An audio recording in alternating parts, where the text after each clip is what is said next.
adaptação perfeita não existe, e ainda bem que não. Pra vocês, o que é uma boa adaptação? Sempre quando eu vejo as pessoas entrarem nesse debate, é sempre ressaltando que uma boa adaptação é aquela mais fiel possível à obra original. Ao meu olhar, isso é um pouco limitador, já que quando você tem a intenção de transportar uma história pra uma outra vertente da arte, isso já é uma expressão artística que, na minha opinião, tem que vir com uma certa liberdade para os produtores desse conteúdo colocar seus pitacos que adequem aquela história naquela outra mídia. Isso quer dizer que é obrigatório alterar a obra original? Não. Na realidade, depende muito das intenções, já que a adaptação também faz parte da obra em si, já que tem a intenção de contar a mesma premissa. Esse é o grande problema de muitos fãs que acabam não se abrindo a novas visões e limitando as obras a só o produto original, como se qualquer mudança fosse um bicho de 7 cabeças que só prejudicaria do que agregaria em si. Sendo que a maioria das adaptações de grande sucesso, focando somente em coisas baseadas em quadrinhos, todas só são o que são por suas alterações e originalidade. Como exemplo, temos os próprios filmes e séries da Marvel, The Boys, entre outras produções. Mas isso não quer dizer que qualquer ideia tem que ser aceita. Muito pelo contrário, existem ideias idiotas que sim, devem ser criticadas. Um bom exemplo para isso são algumas adaptações que a Netflix traz. Sério, nunca vi um estúdio ou serviço de streaming que ao mesmo tempo que tem produções incríveis, conseguir fazer tanta merda. Mas vamos discorrer sobre isso. A Netflix é um ótimo exemplo de uma produtora que ao mesmo tempo que consegue trazer ótimas ideias, que criam boas adaptações, ela também consegue ter péssimas escolhas e criar produções ruins. Uma delas, a obra que tentou ser contrapartida a The Boys, a série adulta que foi feita para ser a grande obra do serviço que suprimiria a lacuna que The Boys trouxe, que no caso é Legado de Júpiter, que é a adaptação da HQ do Mark Millar, que no fim só demonstrou o quanto eu amo The Boys, entre outros live actions de quadrinho, livros e mangás mal feitos, como a adaptação da obra de luta entre humanos e deuses. Record of Ragnarok é a adaptação do mangá de porradaria Shumatsu no Valkyrie, feito pelo estúdio Graphinica, em conjunto da Netflix. Obra que já era grande quando foi anunciada sua adaptação, mas foi dada nas mãos de um estúdio não tão competente. Um mito sobre esse estúdio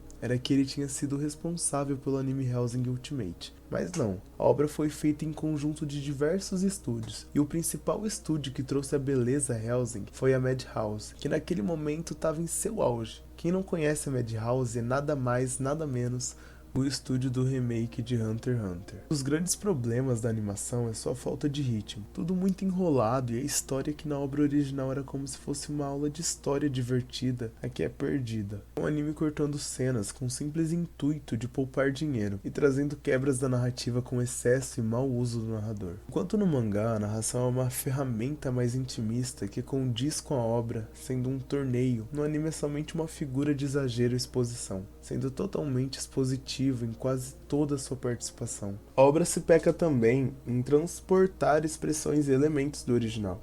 Enquanto consegue adaptar bem o visual ou algumas cenas, ele erra totalmente em outras. Me diz, Thor, aonde isso é um sorriso? Ou as caretas da Brunhilde, que falavam muito da personalidade dela, aqui foram totalmente aliviadas, perdendo todo o seu peso. Os visuais, no geral, são bons, mas a maioria são um quadro do mangá mais feio, sem falar do show de PowerPoint no momento mais emocional de uma das lutas mais importantes na obra.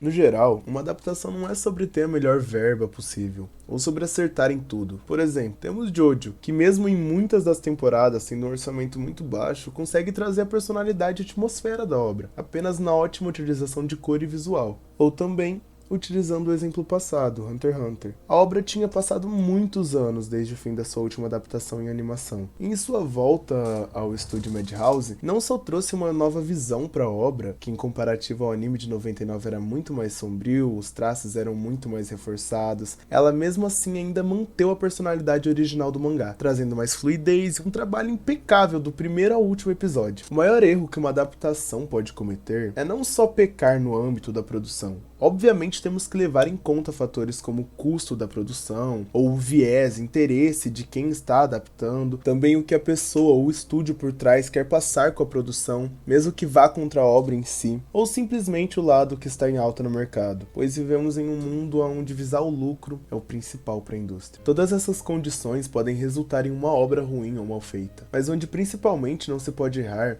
É no que a obra tem a dizer, no que ela representa, pois se perdendo na proposta e deixando de lado a personalidade e a mensagem que a obra original quer passar, você tem uma receita de como assassinar a identidade dessa obra. Adaptações servem não só para adequar a outra mídia, por vezes pelo orçamento ou pela própria transportação de certos elementos que não funcionem, mas também para vir ideias originais que possam agregar e também melhorar a obra, como vimos em The Boys. Sério, em comparativo a HQ, a série transformou água em vinho. O que era uma obra fruto de um sarcasmo que se perdeu em meio a só apelação e gore, se transformou de fato em uma crítica inteligente e construtiva à nossa sociedade e indústria, e melhorou em 1000 vezes mais a crítica ao mercado e mundo dos super-heróis. Mudanças de etnia, gênero ou personalidade em si não são problemas, se você não tem um cérebro de batata infantil ou cheio de preconceitos. O que deve ser pontuado é se essas mudanças vão ser bem trabalhadas ou não, se condizem com a construção daquele mundo. Um ótimo exemplo disso é o próprio Sandman. Todas as mudanças se adequam muito bem para o mundo construído nas telonas. Um bom exemplo de mudança de visual interessante é o próprio Void em Thunderbolts, que eles conseguiram criar um design que, ao mesmo tempo que seja simples, comparado a um monstro dos quadrinhos, passa a mesma mensagem de vazio, depressão e confusão do personagem e do filme. Poderia continuar essa conversa dizendo sobre como uma boa adaptação também vem no viés de revitalizar, mas também resgatar o clássico. Vemos isso com Superman e a Liga do Snyder, que tentou ser algo novo e diferente e se perdeu em sua proposta. E agora o Superman de James Gunn vem como um respiro em tantas deturpações da imagem do herói e dessa febre de desconstrução de herói, ou Superman maligno. Tudo isso voltando às origens e analisando o que o público espera do personagem e daquele mundo, criando uma boa adaptação provinda de boas escolhas. Lois, eu tenho que ir até Gotham convencê-lo a me ajudar. Quem? Ou ele vai ter que morrer. Clark. Ninguém permanece bom nesse mundo. Escolhas essas que estão sendo cada vez mais cobradas dos estúdios, só que pelo motivo certo. Só ver de exemplo o Aranha do MCU, o cast ou as mudanças para se revitalizar e encaixar naquele universo nunca foi um problema, mas sim a forma que os personagens foram utilizados. Por exemplo, a origem do Peter, a Michelle Jones Watson com a MJ dos quadrinhos, ou a escolha de colocar o Ned como o melhor amigo dele. Quando bem utilizadas, não se mostra um problema. A MJ cresceu bastante como personagem no terceiro longa, Ned e Peter, desde seu primeiro filme solo, mostram uma relação agradável de se acompanhar, e a morte da tia May e ela dizendo as palavras do "com grandes poderes vem grandes responsabilidades", que normalmente é atribuída ao tio Ben, couberam e impactaram, pois fizeram sentido para aquele mundo. Oh, what Norman said? My moral mission. No. No, Peter, you listen to me. You have a gift. You have power. And with great power, there must also come great responsibility. Ou seja, adaptar em si nunca é o problema, mas sim a maneira que é feita. Só ver de exemplo a dependência do Peter ao Stark de maneira exagerada, ao ponto do personagem ser sombra ao longo de 2 filmes, ou simplesmente não evoluir, ou até o exemplo daquele Flash, se é que podemos chamar de Flash. É interessante ver que no seu terceiro filme, e após trazer um dos eventos mais grandiosos de dentro e fora daquele universo, unindo as 3 versões do Aranha dos cinemas em um evento multiversal, o que eles vão e são cobrados a fazer como novo caminho é voltar às origens do que representa o personagem. Algo que eu estou empolgado para ver como será direcionado, pois além dessas escolhas criativas e problemas nos personagens, eu sempre vi o mundo do Aranha do Tom e seu personagem com ótimo potencial.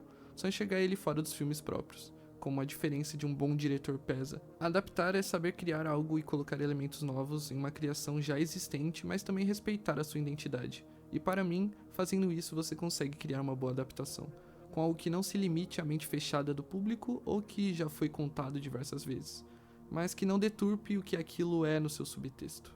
Obrigado por assistir mais um trabalho do canal Deus Baleia. Caso tenha gostado do conteúdo, recomendo acessar e assistir os outros vídeos do canal. E caso queira apoiar o projeto, tem a chave Pix do canal na tela e na descrição. Qualquer quantia vai ajudar o projeto, que é feito totalmente independente. Caso não consiga ou não queira, só de consumir, deixar seu like, se inscrever e compartilhar já vai ser de grande ajuda. Lembrando que esse vídeo foi feito em parceria com meu mano Olymps, que recomendo muito seu canal. Ele irá trazer vídeos no mesmo formato, mas com uma abordagem mais focada no lado psicológico. O link estará na descrição e na tela final.